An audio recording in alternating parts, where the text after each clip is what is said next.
Hi ಎಲ್ರಿಗೂ ನಮಸ್ಕಾರ. Welcome back to my YouTube channel. ಇನ್ನು ಇವತ್ತು ಮನೇಲಿ ಫ್ರಂಟಿಗೆ ಅಂತ ಪೇಂಟ್ ಮಾಡ್ತಾಯಿದ್ರು. ಹಾಗೆಯೇ ಟೆರೇಸ್ಗೂ ಮುಗಿಸ್ಬಿಟ್ರು. ಟೆರೇಸ್ಗೆ ಪೇಂಟ್ ಮಾಡಿಸಿದ್ರೆ ಚೆನ್ನಾಗಿ ಕಾಣಿಸುತ್ತೆ. ನಾವು ವೈಟ್ ಮಾಡಿಸ್ತಾರೆ, ಕೆಲವರು ಗ್ರೇ ಮಾಡಿಸ್ತಾರೆ. ನಾವು ಗ್ರೇ ಚೆನ್ನಾಗಿ ಕಾಣಿಸ್ತಾ ಇತ್ತು.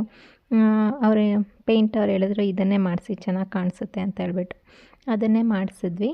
ಹಾಗೆಯೇ ಇವತ್ತು ಗುರುವಾರ ಆಗಿದ್ದರಿಂದ ರಾಘವೇಂದ್ರ ಸ್ವಾಮಿ ಮಠಕ್ಕೆ ಹೋಗೋಣ ಅಂತ ಹೇಳ್ಬಿಟ್ಟು ಹೋಗಿದ್ದೆ. ನನ್ನ ಜೊತೆ ಇವತ್ತು ಹಸ್ಬೆಂಡು ಬಂದಿದ್ದರು. ನಾನು ಲಾಸ್ಟು ಹಬ್ಬ ಇರುತ್ತೆ, ಹೋಗೋಕ್ಕಾಗಲ್ಲ. ಗೃಹ ಪ್ರವೇಶಕ್ಕೆ ನಾವು ಒಂದು ಸಲ ಮುಂಚೆ ಹೋಗಿ ಬರಬೇಕು ಅನ್ನೋದಿತ್ತು. ಅದರಲ್ಲಿ ನಮ್ಮ ಮನೆಯವ್ರನ್ನ ಕರ್ಕೊಂಡು ಹೋಗಬೇಕು ಅಂತ ಇತ್ತು. ಬನ್ನಿ ಹೋಗೋಣ ಅಂದ ತಕ್ಷಣ ಬಂದರು. ಯಾವಾಗಲೂ ಕೇಳಬೇಕಾದ್ರೆ ಕೆಲಸ ಇದೆ ಹಾಗೆ ಹೀಗೆ ಹೋಗಿ ಬಾ ಅಂತಿರ್ತಾರೆ. ಈ ಸಲ ಏನೋ ನಾನು ಕರ್ಕೊಂಡು ಹೋಗ್ಬೇಕು ಅಂತಲೇ ಇದೆ. ಬನ್ನಿ ಅಂತ ಕರೆದ ತಕ್ಷಣ ಸರಿ ಬಾ ಹೋಗೋಣ ಅಂತ ಹೇಳ್ಬಿಟ್ಟು ಹೋದ್ವಿ. ಹಾಗೆಯೇ ದೇವಸ್ಥಾನಕ್ಕೆ ಹೋಗಿ ಬಂದಾದಮೇಲೆ ಮತ್ತೆ ಮನೆ ಹತ್ರನೇ ಬಂದ್ವಿ. ಇನ್ನು ಇಲ್ಲಿ ವಾರ್ಡ್ರೋಬ್ದೆಲ್ಲ ಸ್ಟಿಕ್ಕರ್ ಎಲ್ಲ ಕಿತ್ತಿ ಅದು ತಂದಾಗ ಲ್ಯಾಮಿನೇಟ್ ಮಾಡಿರ್ತಾರಲ್ಲ, ಆ ಸ್ಟಿಕ್ಕರ್ ಹಾಗೇ ಇರುತ್ತೆ, ಕಿತ್ತಿರಲ್ಲ. ಎಲ್ಲ ಪೇಂಟ್ ಎಲ್ಲ ಹೊಡೆದಾದ್ಮೇಲೆ ಲಾಸ್ಟಿಗೆ ಕೀಳ್ಸಿದ್ರೆ ಸರಿಯಾಗುತ್ತೆ. ಇಲ್ಲಾಂದರೆ ಮೊದಲೇ ಹಾಕಿದ ತಕ್ಷಣ ಕಿತ್ತರೆ ಗಲೀಜಾಗುತ್ತೆ ಪೇಂಟ್ ಎಲ್ಲ ಮಾಡಬೇಕಾದ್ರೆ ಅಂತ ಕಿತ್ತಿರಲಿಲ್ಲ. ಇವಾಗ ಅದನ್ನೇ ಎಲ್ಲ ಕ್ಲೀನಾಗಿ ಒಂದು ಕಡೆಯಿಂದ ಕಿತ್ಕೊಂಡು ಕ್ಲೀನ್ ಮಾಡ್ಕೊಂಡು ಬರ್ತಾ ಇದ್ದಾರೆ. ಇನ್ನು 4 days ಇರೋದ್ರಿಂದ ಅಷ್ಟರೊಳಗೆ ಮುಗಿಸ್ಬೇಕು, ಇಲ್ಲಿ ಮತ್ತು ಕೆಳಗಡೆನೂ. ಹಾಗೆಯೇ ಇದೊಂದು ಬ್ಯಾಲೆನ್ಸ್ ಇತ್ತು ತಂದು ಹಾಕೋದು, ಅದನ್ನು ಇವತ್ತು ತಂದು ಹಾಕ್ತಾಯಿದ್ದಾರೆ. ಇನ್ನು ನಾವು ಸಂಜೆ ಊರಿಗೆ ಹೋಗೋಣ ಅಂದ್ಕೊಂಡಿದ್ದೀವಿ. ಅಷ್ಟರೊಳಗೆಲ್ಲ ಮುಗಿಸ್ಬಿಡೋಣ ಅಂತ ಹೇಳ್ಬಿಟ್ಟು ಇದನ್ನು ಮಾಡಿದ್ರು. ಇನ್ನು ನೆಕ್ಸ್ಟ್ ಡೇ ಬಂದು ಊರಿನ ಲಾಗಾಗಿತ್ತು. ಇವತ್ತು ಮನೆ ದೇವರಿಗೆ ಹೋಗಿದ್ವಿ, ಪೂಜೆ ಮಾಡಿಸೋಣ ಕಾರ್ಡ್ ತೊಗೊಂಡು ಅಂತ ಹೇಳ್ಬಿಟ್ಟು. ಇದು ಮಂಡೇ ಹೋಗಿದ್ದು. ನಮಗೆ ಸಂಡೇ ಫಂಕ್ಷನ್ ಇಟ್ಕೊಂಡಿದ್ವಿ, ಹೋಗೋಕ್ಕಾಗಲಿಲ್ಲ. ಮಂಡೇ ಒಂದಿನ ರಜೆ ಹಾಕಿಸ್ಬಿಟ್ಟು ಪೂಜೆ ಮಾಡಿಸ್ಕೊಂಬರೋಣ. ಫಸ್ಟು ಯಾವುದೇ ಕೆಲಸ ಇದ್ದರೂ ಫಸ್ಟು ಮನೆ ದೇವ್ರಿಗೆ ತಾನೇ ಮುಖ್ಯ. ಹಾಗೆಯೇ ಕಾರ್ಡೆಲ್ಲ ಪೂಜೆ ಮಾಡಿಸ್ಬಿಟ್ಟು ಆಮೇಲೆ ಬೇರೆಯವರಿಗೆಲ್ಲ ಕೊಟ್ಟರಾಗುತ್ತೆ. 1 ವೀಕ್ ಇದೆಯಲ್ಲ, ಅಷ್ಟರೊಳಗೆಲ್ಲ ಕೊಡ್ಬೋದು ಅಂತ ಹೇಳ್ಬಿಟ್ಟು ಮನೆ ದೇವ್ರಿಗೆ ಹೋಗಿ ಪೂಜೆ ಮಾಡಿಸ್ಕೊಂಬಂದ್ವಿ. ಪೂಜೆ ಎಲ್ಲ ಮುಗಿಸ್ಕೊಂಡು ಅವತ್ತು ಸಂಜೆನೇ ಬಂದ್ವಿ. ಇದು ನೆಕ್ಸ್ಟ್ ಡೇ. ಇದು ನಾನು ಲಾಸ್ಟ್ ವಿಡಿಯೋದಲ್ಲಿ ಹಾಕಿದ್ದೆ, ಒಂದು ಗೋಲ್ಡ್ ಸ್ಯಾರಿ ತೊಗೊಂಡಿದ್ದೆ, ಅದಕ್ಕೊಂದು ಲೇಸ್ ಅಟ್ಯಾಚ್ ಮಾಡ್ಕೊಳ್ಳೋಣ ಅಂದ್ಕೊಂಡಿದ್ದೀನಿ ಅಂತ. ಇವಾಗ ಅದನ್ನೇ ಮಾಡ್ತಾಯಿದ್ದೀನಿ. ಒಂದು ಸಲ ಕರೆಕ್ಟ್ ಆಗುತ್ತಾ ಅಂತ ಹೇಳ್ಬಿಟ್ಟು ಚೆಕ್ ಮಾಡಿ ನೋಡಿಕೊಂಡೆ. ಇವಾಗ ಫಸ್ಟು ಸೆರಗು ಸೈಡು ಎಷ್ಟು ಬೇಕೋ ಅಷ್ಟೆಲ್ಲ ಕಟ್ ಮಾಡಿಕೊಂಡು ಅಟ್ಯಾಚ್ ಮಾಡಿ ಇವಾಗ ಆ ಕಡೆ ಈ ಕಡೆ ಸೈಡು ಅಟ್ಯಾಚ್ ಮಾಡ್ಕೊತಾ ಇದ್ದೀನಿ. ಒಂದೇ ಸಮ ಬರಬೇಕು ಕೆಳಗೆ ಮೇಲೆ, ಆ ಥರ ಅಳತೆ ಮಾಡಿಕೊಂಡು ಅದನ್ನು ಅಟ್ಯಾಚ್ ಮಾಡ್ಕೊತಾ ಇದ್ದೀನಿ. ನನಗೆ ಈ ಥರ ಮಾಡೋದೆಲ್ಲ ಇಷ್ಟ. ನಾನು ಎಲ್ಲಿ ಹೋಗಿ ಕಲ್ತಿರೋದೇನು ಇಲ್ಲ ಟೈಲರಿಂಗ್ನ. ಈ ಮೊಬೈಲ್ ನೋಡ್ಕೊಂಡು ಅದು ಇದು ಏನಾದ್ರು ಮಾಡ್ತಾಯಿರ್ತೀನಿ ಮನೇಲಿ ಫ್ರೀಯಾಗಿ ಕೂತ್ಕೊಂಡಾಗ. ಇದೇನು ಈಸಿ ಇರುತ್ತೆ, ಏನು ಕಲಿತೆ ಮಾಡಬೇಕು ಅನ್ನೋದು ಏನಿಲ್ಲ. ಕೆಲವೊಂದು ಮೊಬೈಲ್ಗಳನ್ನಲ್ಲಿ ನೋಡ್ಕೊಂಡು ಮಾಡಿದ್ರೂ ಇಂಟ್ರೆಸ್ಟ್ ಇದೆ, ಎಲ್ಲ ಚೆನ್ನಾಗೇ ಬರುತ್ತೆ. ಹಾಗೆ ನಂದೊಂದು 2 ಸ್ಯಾರಿ, ಅತ್ತೆದು 2 ಸ್ಯಾರಿ ಇತ್ತಲ್ಲ, ಅದೆರಡನ್ನೂ ಕುಚ್ಚಾಕಿ ಮುಗಿಸ್ಕೊಂಡೆ. ಅಷ್ಟೊತ್ತಿಗೆ ನನಗೆ ಊರಿಗೆ ಹೋಗೋಕ್ಕಿಂತ ಮುಂಚೆನೇ ಹುಷಾರಿಲ್ದಂಗೆ ಆಗಿಬಿಡ್ತು ನನಗೆ ಮತ್ತು ನನ್ನ ಚಿಕ್ಕ ಮಗನಿಗೂ. ಇವಾಗ ಒಂದು ಸ್ಯಾರಿನ ನನ್ನ ಗೃಹ ಪ್ರವೇಶಕ್ಕೆ ಹಾಕೋ ಸ್ಯಾರಿನ ಅರ್ಧ ಹಾಕಿದ್ದೆ, ಕ್ರೋಶದಲ್ಲಿ ಹಾಕೋಣ ಅಂತೇಳ್ಬಿಟ್ಟು ಅರ್ಧ ಹಾಕಿದ್ದೆ. ಇನ್ನೊಂದು ಲೇಯರ್ ಇತ್ತು, ಅದನ್ನು ನನ್ನ ಫ್ರೆಂಡ್ ಹಾಕ್ಕೊಡ್ತೀನಿ ಕೊಡಿ ಅಂತೇಳ್ಬಿಟ್ಟು ಇಸ್ಕೊಂಡು ಹಾಕ್ಕೊಟ್ರು. ಇವತ್ತೊಂದು ಪಾರ್ಸಲ್ ಬಂದಿತ್ತು. ಇದು ನಮ್ಮ ಹಸ್ಬೆಂಡ್ ಬುಕ್ ಮಾಡಿದರು. ಅದನ್ನು ನೋಡಿಬಿಟ್ಟು ಒಂದು ಸಲ ನೋಡಿ ಎತ್ತಿಡೋಣ ಅಂತ ಹೇಳ್ಬಿಟ್ಟು ಅದನ್ನೇ ಓಪನ್ ಮಾಡ್ಕೊಂಡು ನೋಡ್ತಾಯಿದ್ದೆ. ಇದು ಕ್ಲಾಕು, ಫ್ಯಾನ್ಸಿ ಆಗಿರೋ ಕ್ಲಾಕು. ಒಂದು ಸಲ ಚೆಕ್ ಮಾಡಿ ನೋಡೋಣ, ಏನಾದರೂ ಡ್ಯಾಮೇಜ್ ಏನಾದರೂ ಇದ್ದರೆ ರಿಟರ್ನ್ ಹಾಕ್ಬೋದಲ್ಲ ಅಂತೇಳ್ಬಿಟ್ಟು ಒಂದು ಸಲ ಚೆಕ್ ಮಾಡಿ ನೋಡ್ಕೊತಾ ಇದ್ದೆ. ಇದಕ್ಕೆ ಯಾವುದೇ ಥರ ಗ್ಲಾಸ್ ಏನೂ ಬಂದಿಲ್ಲ, ಚೆನ್ನಾಗಿದೆ, ಫ್ಯಾನ್ಸಿಯಾಗಿ ಚೆನ್ನಾಗಿತ್ತು. ಹಾಗೇ ಇಟ್ಕೊಂಡೆ. ಇನ್ನು ಹುಷಾರಿಲ್ದಿದ್ದ ಕಾರಣ ಕಾರ್ಡ್ಗಳನ್ನ ತಂದಿರೋ ಸ್ವಲ್ಪ ಕಾರ್ಡ್ಗಳನ್ನೇ ನಮಗೆ ಹಾಕೋಕ್ಕಾಗಲಿಲ್ಲ. ಒಂದು 2 days ಎಲ್ಲ ಸ್ವಲ್ಪನೇ, ಯಾವಾಗ ಫ್ರೀ ಆಗ್ತೀನಿ ಆವಾಗ ಸ್ವಲ್ಪನೇ ಕಾರ್ಡ್ಗಳನ್ನ ಹಾಕ್ಕೊಂಡೆ. ಇವತ್ತು ಅಮ್ಮ ಬಂದರು, ಯಾರಿಗೂ ಹುಷಾರಿಲ್ಲ ಅಂತೇಳ್ಬಿಟ್ಟು ಅಮ್ಮ ಎಲ್ಲ ಹಾಕಿ ಮುಗಿಸ್ಕೊಡ್ತಾ ಇದ್ದಾರೆ. ಇವಾಗ ಹಾಸ್ಪಿಟ್ಲಿಗೆ ಬಂದಿದ್ದೀವಿ. ಫಸ್ಟ್ ನನಗೆ ಮತ್ತು ನನ್ನ ಚಿಕ್ಕ ಮಗನಿಗೆ ಹುಷಾರಿಲ್ದಾಗ ಆಯಿತು. ಊರಿಗೆ ಹೋಗ್ಬೇಕಾದ್ರೇ ಅಲ್ಲೇ ಒಂದು ಸಲ ಹೋಗಿ ಹಾಸ್ಪಿಟ್ಲಿಗೆ ತೋರಿಸ್ಕೊಬಂದ್ವಿ. ಹಾಗೆ ಇಂಜೆಕ್ಷನ್ ಎಲ್ಲ ಮಾಡಿಸ್ಕೊಬಂದ್ವಿ. ಆದ್ರೂ ಬಿಟ್ಟು ಜ್ವರ ಬರ್ತಾಯಿತ್ತು. ಅಲ್ಲಿಂದ ಬಂದ ತಕ್ಷಣ ಊರಿಂದ ಬರ್ಬೇಕಾದ್ರೆ ದೊಡ್ಡವನಿಗೆ ಹುಷಾರಿಲ್ದಂಗೆ ಆಯಿತು. ಅವನಿಗೆ ಹೇಗೋ ಒಂದು ಸ್ವಲ್ಪ ಕಡಿಮೆ ಇತ್ತು, ಇವನಿಗೆ ತುಂಬ ಜ್ವರ ಬಂದಿತ್ತು.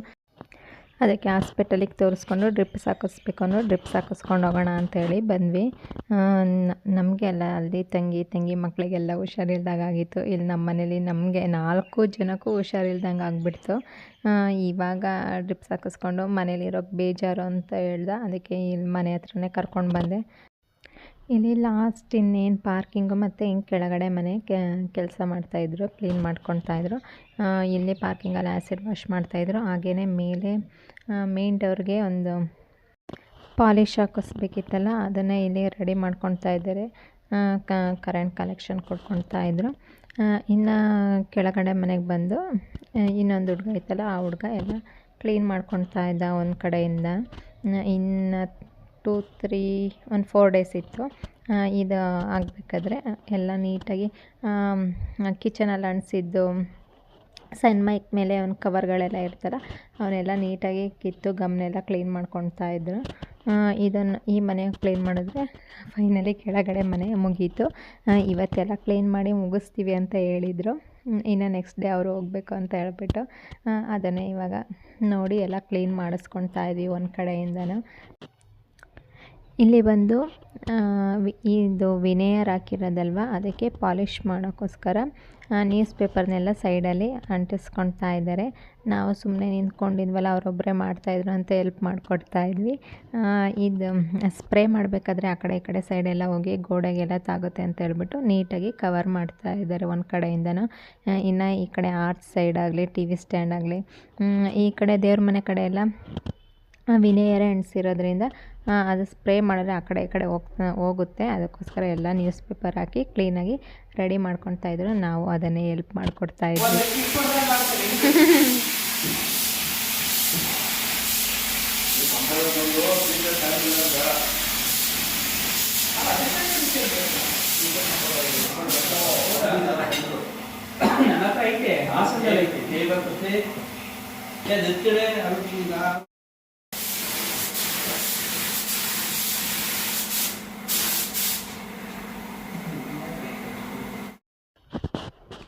ಇವಾಗ ಎಲ್ಲ ಕಡೆ ನೀಟಾಗಿ ಅದನ್ನೇ ಮಾಡ್ತಿದ್ರು. ಈ ವಿನೇಯರ್ ಹಾಕಿರೋದ್ರಿಂದ ನಮಗೆ ಎಷ್ಟು ಶೈನಿಂಗ್ ಬೇಕೋ ಅಷ್ಟು ಮಾಡಿಸ್ಕೋಬೋದು. ಅದಕ್ಕೆ ಈ ಮನೆಗೆ ವಿನೇಯರ್ನೇ ಹಾಕಿದ್ದು.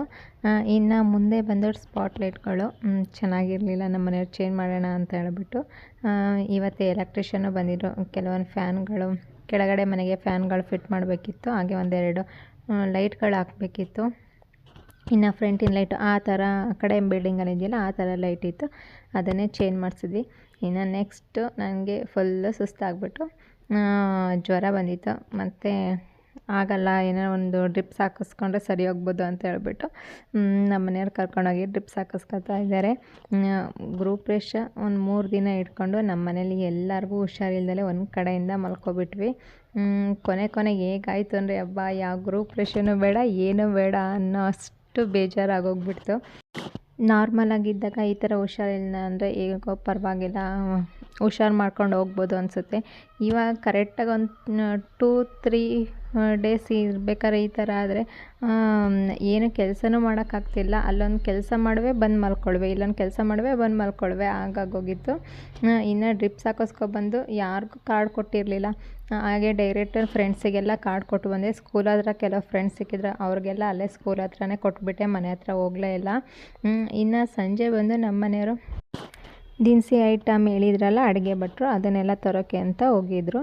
ಅವ್ರಿಗೆ ತಗೊಂಡು ಬರೋ ಅಷ್ಟೊತ್ತಿಗೆ ಅವರು ಫುಲ್ಲು ಸುಸ್ತಾಗಿ ಇವಾಗ ಸಂಜೆ ಊರಿಗೆ ಹೊರಡಬೇಕಿತ್ತು. ನಾಳೆ ಗೌರಿ ಹಬ್ಬ ಇರೋದ್ರಿಂದ ನಾವು ಊರಲ್ಲಿ ಎಡೆ ಇಟ್ಟು ಹಬ್ಬ ಮಾಡ್ತೀವಿ. ಬರೋ ಅಷ್ಟೊತ್ತಿಗೆ ಆಗಲೇ ಇಲ್ಲ ಅವ್ರಿಗೆ, ಹೋಗೋದು ಬೇಡ, ನಂಗೆ ಆಗ್ತಾನೆ ಇಲ್ಲ, ಕಾರ್ ಓಡ್ಸೋಕ್ಕೆ ಆಗಲ್ಲ ಅಂತ ಹೇಳಿದ್ರು. ಇನ್ನು ತಂದಿರೋ ಐಟಮ್ ಎಲ್ಲ ಅವ್ರ ಫ್ರೆಂಡ್ಸು ಮತ್ತು ಇವ್ರು ಪೇಂಟ್ ಅವರೆಲ್ಲ ಇದ್ರಲ್ಲ ಅದನ್ನೆಲ್ಲ ಒಳಗಡೆ ಎತ್ತಿಟ್ರು. ಆಮೇಲೆ ಅವ್ರ ಫ್ರೆಂಡು ಕರ್ಕೊಂಡೋಗಿ ಹಾಸ್ಪಿಟ್ಲಿಗೆ ಕರ್ಕೊಂಡೋಗಿ ನಮ್ಮ ಮನೆಯವ್ರಿಗೆ ಡ್ರಿಪ್ಸ್ ಹಾಕ್ಸಿದ್ರು. ನಾನು ಮನೆ ಹತ್ರ ಇರೋರಿಗೆ ಯಾರಿಗೂ ಕಾರ್ಡ್ ಕೊಟ್ಟಿರಲಿಲ್ಲ. ಇನ್ನೆಲ್ಲ 2-3 ಡೇಸ್ ರಜೆ ಇರೋದ್ರಿಂದ ಎಲ್ಲ ಊರಿಗೆ ಹೋಗ್ತಾರೆ ನಾಳೆ ಅಂತಿದ್ರು ಫ್ರೆಂಡ್ಸ್. ಅದಕ್ಕೆ ಫಸ್ಟು ಕಾರ್ಡ್ ಕೊಟ್ಬಿಡೋಣ ಅಂತ ಹೇಳ್ಬಿಟ್ಟು ನಮ್ಮ ಮನೆಯವ್ರು ಹಾಸ್ಪಿಟ್ಲಿಗೆ ಹೋದರು. ನಾನು ಎಲ್ಲರಿಗೂ ಕಾರ್ಡ್ ಕೊಟ್ಬಿಟ್ಟು ಮಕ್ಕಳಿಗೆ ಹೋಟ್ಲಲ್ಲಿ ಊಟ ಕೊಡಿಸ್ಬಿಟ್ಟು ಇನ್ನು ಹಾಸ್ಪಿಟ್ಲಿಗೆ ನಾನು ಹೋದೆ. ಅಷ್ಟನ್ನ ಅವ್ರ ಫ್ರೆಂಡ್ ತುಂಬ ಹೊತ್ತಿಂದ ಇದ್ರಲ್ಲ, ಅವ್ರನ್ನ ಕಳಿಸ್ಬಿಟ್ಟು ನಾನು ಇರೋಣ ಅಂತ ಹೇಳ್ಬಿಟ್ಟು ನಾನು ಹೋದೆ. ಅವರಿಗಂತೂ 2 ಬಾಟಲ್ ಗ್ಲುಕೋಸ್ ಹಾಕ್ಸಿದ್ರು ಜ್ವರ ಅನ್ನೋದು ಒಂದು ಸ್ವಲ್ಪನೂ ಕಮ್ಮಿನೇ ಆಗಲಿಲ್ಲ. ಡಾಕ್ಟ್ರು ಇಲ್ಲ ಜ್ವರ ಒಂಚೂರು ಕಮ್ಮಿ ಆಗಲಿಲ್ಲ ಅಂದರೆ ಅಡ್ಮಿಟ್ ಮಾಡೋಣ ಅಂತ ಗ್ರೂಪ್ ಪ್ರೆಷರ್ 2 ದಿನ ಹಿಡ್ಕೊಂಡು ಅಡ್ಮಿಟ್ ಮಾಡಬೇಕು ಅಂದರೆ ಹೇಗಿರುತ್ತೆ. ಮನೆ ತಗೋಬೇಕಾದ್ರೆ ಎಲ್ಲ ಚೆನ್ನಾಗೇ ಇತ್ತು. ಇವಾಗ ಬರೋ ಟೈಮಿಗೆ ಈ ಥರ ಆಗ್ತಿದೆಯಲ್ಲ ಅನ್ನೋ ಬೇಜಾರು. ಫಸ್ಟು ಹಂಗೆ ನಮ್ಮ ಮಾವಂಗೆ ಹಂಗಾಗಿ ಕ್ಯಾನ್ಸಲ್ ಆಗಿಬಿಡ್ತು. ಇವಾಗ ಏನಾಗುತ್ತಪ್ಪ ಅನ್ನೋ ಒಂದು ಭಯ ಇತ್ತು. ಒಂದೊಂದು ಸಲ ನೆನೆಸ್ಕೊಂಡ್ರೆ ಅಳುನೇ ಬರೋದು. ಇನ್ನು ನಮ್ಮ ಮನೆಯವ್ರಿಗೆ ಹಾಸ್ಪಿಟ್ಲಿಂದ ಕರ್ಕೊಂಬರೋ ಹೊತ್ತಿಗೆ ರಾತ್ರಿ 11 ಗಂಟೆ ಆಯಿತು. ಅದನ್ನು ಮುಗಿಸ್ಕೊಂಡು ಮನೆಗೆ ಬಂದ್ವಿ. ನೆಕ್ಸ್ಟ್ ವೀಡಿಯೋನ ನಾನು ಕಂಟಿನ್ಯೂ ಮಾಡ್ತೀನಿ. Thank you for watching.